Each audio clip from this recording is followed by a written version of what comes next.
राज्यसभा के सदन के नेता एक सवाल उठाए और वो जो सवाल उन्होंने उठाया था हमारे सदन को कोई संबंध नहीं था, क्योंकि डेमोक्रेसी के बारे में जो राहुल जी ने वहाँ के कॉलेजों में और सेमिनार में कहा था, उस बात को उन्होंने राज्यसभा में उठाया। एक तो रूल्स के तहत ये गलत है और मुझे समझ में नहीं आ रहा है, जो हमारे चेयरमैन साहब हमेशा रूल्स की बात करते हैं, तो किस रूल में और एक व्यक्ति और दूसरे सदन का सदस्य है और उसके बारे में यहाँ पर एलिगेशन लगाना और उनके भाषण को अपने ढंग से पेश करना, ये काम सदन का नेता गोयल जी ने किया और ऐसी अभद्र भाषा उन्होंने इस्तेमाल किया कि शर्म आना चाहिए, वो आना चाहिए। अरे जो चीज़ें राज्यसभा में आप बोल नहीं सकते, अगर आपको बोलना है तो नोटिस देकर लोकसभा में बोल सकते थे, लेकिन उन्होंने ये नहीं किया, क्योंकि इस देश के डेमोक्रेसी को अपमान करने का उनका सारा प्रयत्न है और खुद डेमोक्रेसी को यहाँ कुचल रहे हैं। डेमोक्रेसी को और संविधान को कोई जगह मोदी जी के राज्य में नहीं है और बीजेपी के राज्य में नहीं है, क्योंकि हर एक ऑटोनमस बॉडी का वो मिसयूज़ कर रहे हैं, हर एक एजेंसी का वो मिसयूज़ कर रहे हैं और कोई नोटिस नहीं, रूल ऑफ लॉ नहीं है, लेकिन वो मन माने जैसा एक डिक्टेटर देश को चलाता है वैसा ही वो काम यहाँ पर कर रहे हैं। और ये लोग डेमोक्रेसी की बात करते हैं, ये लोग देशभक्ति की बात करते हैं और ये लोग देश के मान सम्मान की बात करते हैं। तो मैं पूछना चाहता हूँ मोदी साहब, मैं आपको 4 उदाहरण देता हूँ, ऐसे तो बहुत है। आपने जो चाइना गया, शंघाई में क्या कहा, मैं यही शब्द आपके सामने रखूँगा ताकि मोड़ तोड़ के बोल रहे हैं ऐसा नहीं होना, कि earlier you felt ashamed of being born in India. Now you feel proud to represent the country. Indians abroad had all hoped for a change in the government last year. ये किसने कहा? मोदी जी ने कहा, प्रधानमंत्री ने कहा।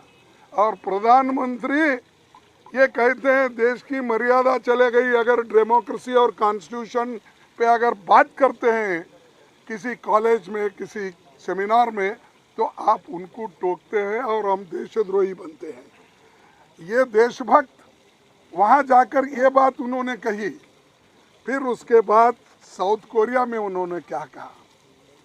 साउथ कोरिया में भी यही कहा, earlier people would lament, they would ask what sin they have committed to have been born in India. A businessman wanted to leave the country for better opportunities abroad. But these people are now saying that they will come back, even if their incomes are lower than in other. यानी 70 साल में जो कुछ इस देश में हुआ या जो इंडस्ट्रियलिस्ट बढ़े, जो इन्वेस्टमेंट हुआ, उसकी उन्होंने ऐसा कंडम किया कि उस वक्त के बिजनेसमैन बेकार थे, उस वक्त के लोग बेकार थे, उस वक्त के लोगों को कोई इज्जत नहीं थी, सिर्फ इन्होंने आने के बाद ही इज्जत बढ़ा दी, ये उन्होंने इसमें कहा। फिर उन्होंने और एक बात कही कनाडा में, उन्होंने वहाँ क्या कहा, देखिए उन्होंने ये कहा कि जिनको गंदगी करनी थी वो गंदगी करके चले गए, पर हम सफाई करेंगे। और दूसरी बात भी कहे, मैं ज़्यादा नहीं कुछ बोल, अरे गंदगी तो आप कर रहे हैं, डेमोक्रेसी को आप डिस्ट्रॉय कर रहे हैं, संविधान के धज्जे उड़ा दे रहे हैं, और सब एजेंसी को हाथ में लेके हर अपोजिशन पार्टी को दबाने का, कुचलने का, सप्रेस करने की बात आप कर रहे हैं। और ये ऐसा है, चोर उल्टा कोतवाल को डांटे, हाँ, उल्टा चोर कोतवाल को डांटे, ये ऐसे हैं। खुद तो डेमोक्रेसी को ख़त्म कर रहे हैं और डेमोक्रेसी को बचाने के लोग हैं बोल रहे। तो ये कहावत भी है और सबको मालूम भी है।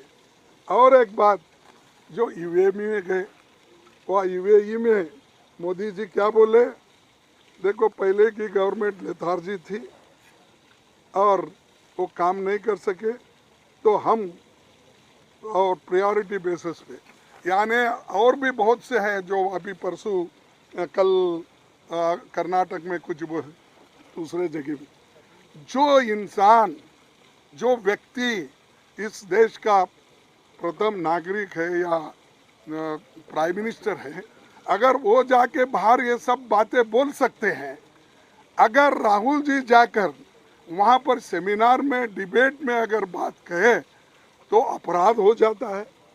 तो ये उनको समझ में आना चाहिए। लोग खुद डेमोक्रेसी को कुचल रहे हैं, वो लोग ये सब बातें कर रहे हैं। इसीलिए आप सभी पार्टी के लोग, हमने यही कहा, देखो भाई आपको ये मसला उठाना भी है, आप उस सदन में उठा सकते हैं जिस सदन के वो सदस्य हैं, इस सदन के वो सदस्य नहीं हैं। तो इसीलिए हम आपके सामने ये बात कहने के लिए सभी पार्टी के नेता, 16-17 पार्टी के नेता लोग आए हैं। और हम क्या डिमांड कर रहे हैं, हम ज्वाइंट पार्लियामेंट्री कमेटी बिठाओ, जेपीसी बिठाओ अदानी के इशू पे, उसको डाइवर्ट करने के लिए, वो इशू को अलग करने के लिए ये बीच में उठते ही उनको 10 मिनट का टाइम मिला और मुझे सिर्फ 2 मिनट भी बोलने नहीं दिए।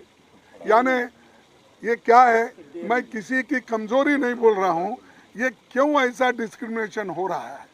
और जब अदानी की बात हम उठाते हैं, जेपीसी की उठाते हैं, तो फौरन एक तो माइक भी बंद होता है, दूसरे तरफ हंगामा भी शुरू होता है।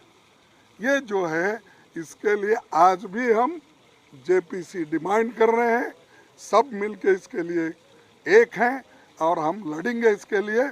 उनको क्या करना है, कैसा, वो तो छुपा लेने की बात कर रहे हैं, डिफेंड करने की बात कर रहे हैं, कर लेने दो।